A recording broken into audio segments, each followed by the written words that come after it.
buenas tardes para todos.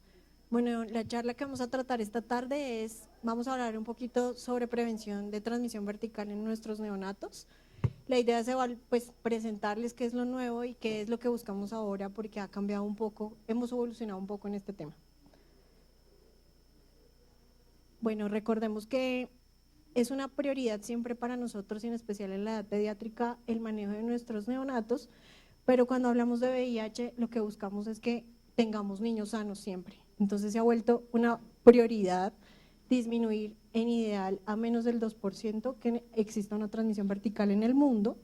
Existe una morbimortalidad alta en el caso dado de que estos escenarios se dé y que la transmisión de la infección se dé, porque estos chiquitos pueden llegar a tener unas patologías muy severas si no estamos pendientes y no estamos atentos al manejo de ellos. Por lo tanto, vamos a tener un alto impacto económico, con un riesgo de muerte muy alto si no sabemos que el niño ha sido expuesto o no tratamos adecuadamente estos pacientes. Y definitivamente lo que tenemos claro es que si los chiquitos llegan a los 5 años sin haber recibido tratamiento o sin ser diagnosticados, pueden morir hasta en un 87%. ¿Qué pasa en nuestro país? Digamos que desde el 2008 estamos observando que esto es necesario y es vital, evaluar y buscar planes de mejora para reducir la transmisión vertical de VIH.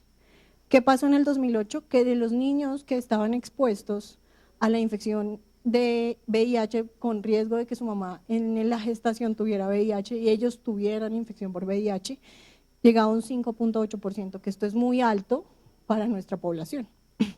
Entonces, lo que se buscó es un plan de mejora.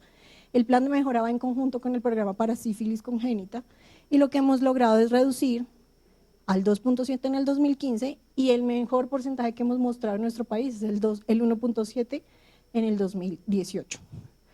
La cobertura para terapia antirretroviral llegó a ser del 97.4% en el 2018 y lo que vimos es que en el restante, o sea en el 2.6% restante, que eran equivalente a 16 casos del país, 12 mamitas fallecieron, 12 gestantes, 4 casos no fueron encontrados.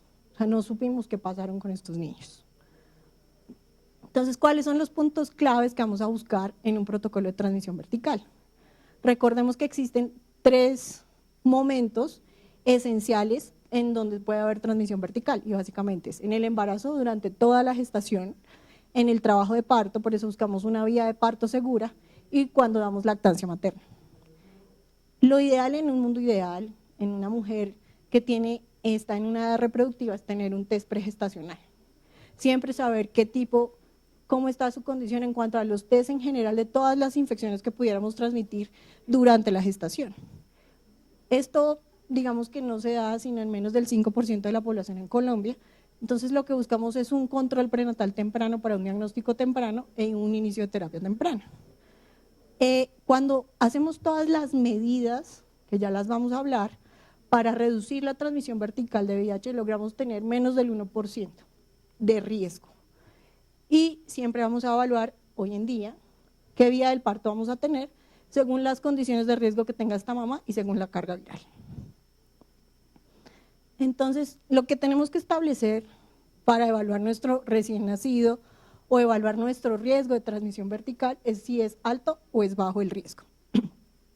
Entonces, el alto riesgo es aquella mamá que realmente nos llega y, como decimos vulgarmente, nos coge con los calzones abajo. No tenemos diagnóstico, que puede ser, o sea, en el momento del periparto llega a una institución de salud, le tomamos una prueba para VIH y dio sorpresa, es positiva y ella no tiene controles prenatales. Entonces es una mamá sin tratamiento previo, sin diagnóstico previo, sin conocimiento previo, que claramente no logramos una supresión de su carga para el momento del parto, que muchas veces llega ese trabajo de parto, entonces no logramos cómo administrar los medicamentos que debería tener en el momento del trabajo de parto y algunas veces inclusive recibe lactancia materna este chiquito. ¿Cuáles son los de bajo riesgo? Normalmente es la mamá que conoce su estado serológico previo al embarazo, sabe que tiene VIH, decide cuidarse todo su embarazo, logra una supresión de carga viral o cargas virales indetectables y recibe la profilaxis periparto y además está dispuesta a no dar lactancia materna. Entonces, ¿cuál es el riesgo de transmisión real? sin medidas preventivas, llega a ser hasta un 50%. Son esas mamás que no hacen ninguna medida de las anteriores que hablamos. Si solo recibe lactancia materna, es decir, se cuida durante su embarazo, pero tiene una carga viral detectable y decide dar lactancia materna, es hasta un 30%, y si hacemos todas las medidas preventivas, hasta se reduce a menos del 2%. Hoy en día lo que tratamos de ver es que no solo es el punto clínico que necesitamos evaluar en estas gestantes. Entonces, ¿cuáles son los factores de riesgo reales a evaluar para disminuir el riesgo de transmisión vertical del VIH? Pues lo que estamos hablando, lo obvio, reducir la carga viral del virus, evaluar el genotipo, si es una mujer expuesta a manejos antirretrovirales previos, si es adherente, cómo es su fenotipo, si ella realmente está dispuesta a adherirse al tratamiento durante la gestación, si tiene resistencia o no. Pero tenemos que evaluar otros factores como son los maternos, los del feto y los posteriores que vamos a ver cuando el bebé nace. Entonces, dentro de los factores maternos tenemos el estado inmunológico de la mamá, cómo se encuentra desde el punto de vista clínico y nutricional y su comportamiento, cómo está su red de apoyo. Los factores fetales, si es un parto prematuro, si tiene alguna malformación congénita, si adicional a la infección por retrovirus tenemos algún factor de riesgo que nos haga un embarazo de alto riesgo, si es un embarazo múltiple, cuál género es. En algunas poblaciones tener una niña puede ser un desastre, o tener un niño con una malformación en una población indígena puede ser un desastre. ¿Cómo tenemos que evaluar todos esos factores? Luego, ¿qué tanto ella quiere dar lactancia materna? ¿Qué tanto está dispuesta a ceder no dar lactancia materna? Eso tenemos que evaluar porque esto aumenta mucho el riesgo. El desarrollo inmunológico del niño, el desarrollo en general, el neurodesarrollo y los factores obstétricos. Hoy en día podemos hablar de vía vaginal del parto en mujeres con infección, cumpliendo muchos requisitos, pero se puede considerar. Entonces, dentro de esos tiene adecuada vía del parto, es una pelvis favorable, es un niño sin factores de riesgo adicionales a la infección por retrovirus, ¿qué vía del parto vamos a considerar? Entonces tenemos muchas cosas que evaluar en estas mamás con infección por retrovirus. ¿Cuáles son? Los exámenes maternos. En ideal, el más temprano posible. Si tiene un compañero o una pareja que no sabemos cómo es su estado serológico, debemos tener el estado serológico de la pareja. Siempre debemos contar con una prueba cercana al tercer trimestre o una prueba tardía. Nuestra guía país dice al final del segundo trimestre o en el tercer trimestre para estar completamente seguros de que estamos controlados. Hay aumento de tasa de infección cuando son serodiscordantes las parejas. ¿Qué quiere decir esto? Tenemos un compañero que tiene infección por retrovirus con una gestante que no tiene infección, el riesgo de adquirir la infección aumenta durante la gestación y periparto. Entonces nos toca estar muy atentos al manejo de esta gestante. Si no estamos seguros del resultado, si la paciente tiene clínica, si no es una persona adherente, debemos repetir la prueba. Siempre que tengamos la duda, debemos confirmar. Y establecer siempre, si llega posparto, sin controles prenatales, establecer su estado serológico. Como les explicaba, la mayor susceptibilidad de infectarse en periparto y posparto y durante la gestación, si no ha tenido los adecuados los controles prenatales, evaluar el riesgo y evaluar a quién le vamos a realizar carga viral o no para el recién nacido. Todas aquellas que cumplan el alto riesgo debemos tener una carga prematura y evaluar si hacemos o no una confirmación en la mamá de una prueba serológica que sea dudosa o que nos haga sospechar, como en las mujeres de alto riesgo. Entonces siempre vemos las recomendaciones nuevas en una gestante o en una mujer en edad reproductiva que se exponga a una infección por VIH siendo negativa. La recomendación nueva, esto sí es desde el año pasado, como en mandatorio en nuestra cabeza, es la profilaxis preexposición. Esto lo hablamos en el escenario en que el compañero sabemos que es, por ejemplo, que tiene infección por VIH, o en aquellos escenarios de abuso sexual o en aquellos escenarios de prostitución en las mujeres que están en edad reproductiva. Entonces podemos considerarlas en preconcepción, anteparto, periparto, o en la mujer que da lactancia materna y está expuesta. Y esto es una medida para reducir la transmisión vertical. Entonces, ¿cuáles son los medicamentos? Tenofovir fumarato y emtricitabina son lo que está recomendado. Y como novedad tenemos la dapivirina, que es un anillo vaginal, que está dispuesto ya en Estados Unidos, o el cabotegravir, que es inyectable y nos disminuye la exposición o el riesgo de infección por VIH. Otro punto que tenemos que tener en cuenta es qué vamos a hacer con esta mamá. Muchas veces las medidas clínicas no son suficientes. Toca hacer una consejería adecuada. Por eso, en ideal, este grupo de pacientes debe tener un manejo multidisciplinario. Entonces, normalmente debemos hablar con la mujer antes de embarazarse, sería el mundo ideal, o en el inicio del embarazo, como, bueno, ¿usted qué quiere? ¿Cuántos hijos quiere? ¿Quiere tener este bebé? ¿Está dispuesta a cuidarse? Proveer toda la información que requiera sobre métodos anticonceptivos, recomendación del sexo seguro, buscar siempre que tenga las cargas indetectables, adherencia al tratamiento, disminuir la teratogenicidad de los medicamentos, es decir, evaluar si es una mujer adherente al tratamiento, qué tenemos que hacer para que este embarazo sea más seguro. Y evaluar medicamentos con los anticonceptivos orales, las interacciones que vamos a tener. Cuando alguno de los dos tiene infección y el otro no, siempre debemos hacer como un manejo diferente. Es diferente el manejo si la pareja ambas tiene VIH o ninguno de los dos lo tiene. Cuando son discordantes siempre debemos evaluar de forma individual qué quieren. ¿Qué se busca? Buscar la supresión del que tiene la infección. Siempre disminuir el riesgo pensando en la gestación para disminuir el riesgo de transmisión vertical. Ambos siempre requieren ser tratados para todas las ITS que podamos tener, sífilis, hepatitis B, que son las más frecuentes que vemos en este tipo de pacientes y en nuestro medio.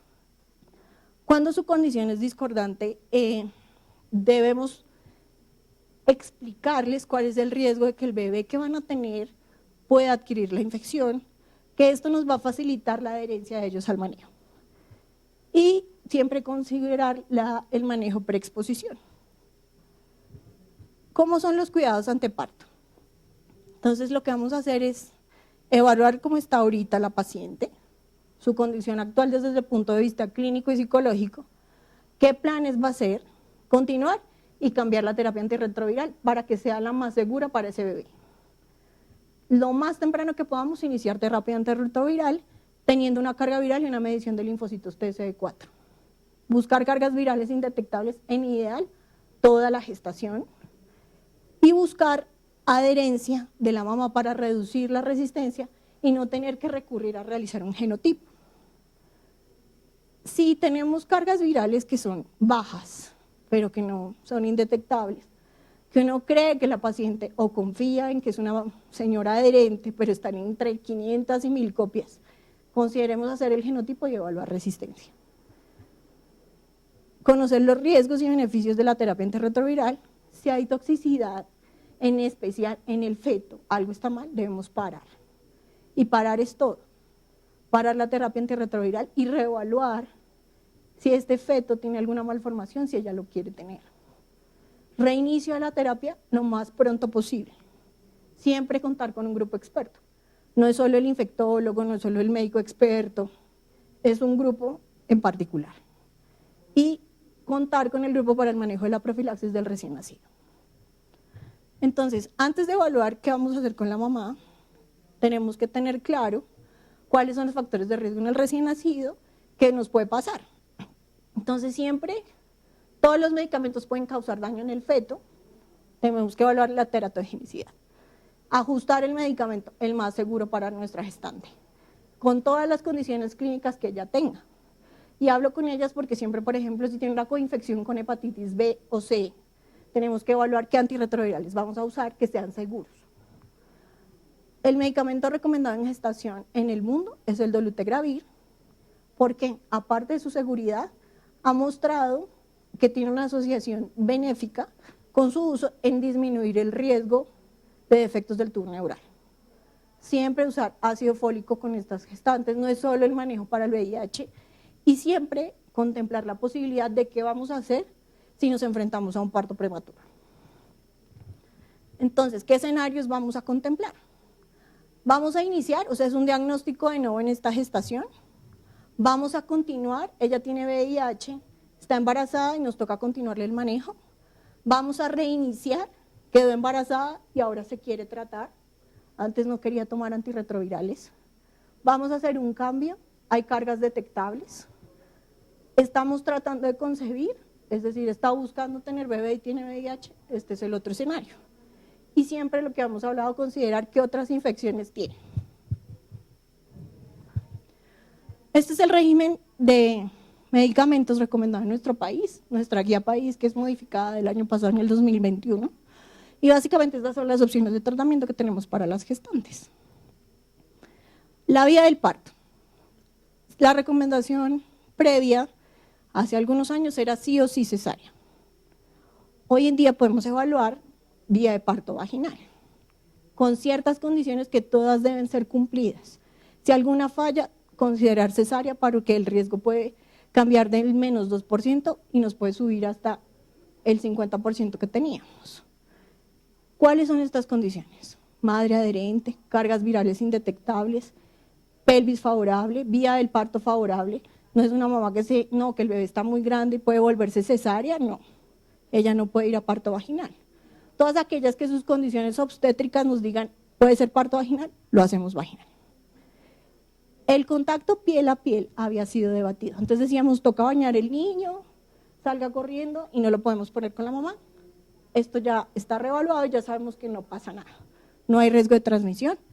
Luego, no está contraindicado el contacto piel a piel ni el clampeo del cordón tardío. Y ahora, ¿cómo hacemos el diagnóstico de la infección en ese niño que nos nace? Entonces, a todos los menores de 18 meses siempre hacemos carga viral. No se recomienda medición de anticuerpos en este grupo, en los menores de 18.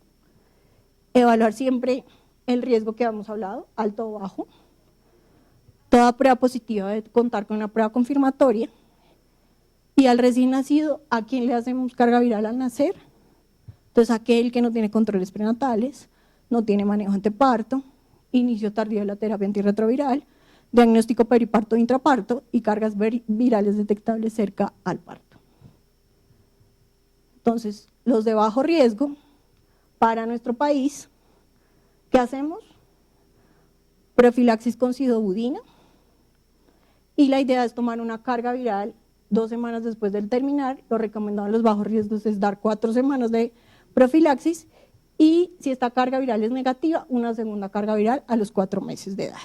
Estas son las dosis, cuánto tiempo se da y cómo viene en su presentación. Pero si es de alto riesgo, debemos iniciar la profilaxis en ideal en las primeras 6 horas de edad, a más tardar a las 12 horas, considerar el uso de 3 medicamentos, ya sea sidobudina, lamivudina, nevirapina con raltegravir o raltegravir, carga viral en las primeras 72 horas. Lo ideal es antes de iniciar la profilaxis antirretroviral, una nueva carga, habíamos dicho que le tomábamos carga al nacer, una nueva carga a las 2 semanas después, y una nueva carga 2 semanas después de terminar la terapia, que es esta terapia se da por 6 semanas. Y si tenemos alguna de las cargas positivas, debemos confirmarla. En caso dado de tener una carga positiva y considerar que es una transmisión vertical, pues continuamos el manejo. Y luego lo vamos ajustando según cómo se comporte nuestro paciente. Entonces, este es el esquema de medicamentos, ya sea nevirapina o raltegravir. Estas son las dosis de raltegravir que recomendamos para nuestro país.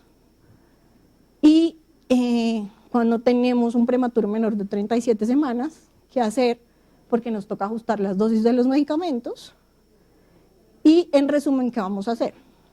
Si tenemos un prematuro menor a 32 semanas, nos toca monoterapia con sidobudina. Si tenemos uno entre 32 y 34, sidobudina más lamivudina. Y por encima de las 34 podemos considerar el uso de nevirapina, y mayor a 37, nevirapina o raltegravir. Lactancia materna es nuestra última medida. Entonces tenemos como varios pasos para evitar la transmisión vertical: pregestacional, durante la gestación, durante el parto y luego posparto, que sería la lactancia materna. Se me olvidó decirles, durante el parto deben recibir profilaxis con pseudouña, ya sea durante la cesárea o durante el trabajo de parto vaginal. Lactancia materna es el único escenario que sigue siendo contraindicación. No se da lactancia materna en una mamá con infección por VIH. En nuestro país, fórmula láctea para 12 meses es lo que tenemos aprobado, se le entrega a las mamás. La lactación debe ser muy temprana y debemos estar encima porque muchas veces no las ablactan y ellas dicen, no, me está saliendo leche, les voy a dar. Eso es una medida médica que debemos hacer, y siempre consejería de acompañamiento, porque existe el escenario donde diga la mamá, yo quiero lactar. Entonces tenemos que estar pendientes para la consejería y explicar por qué no.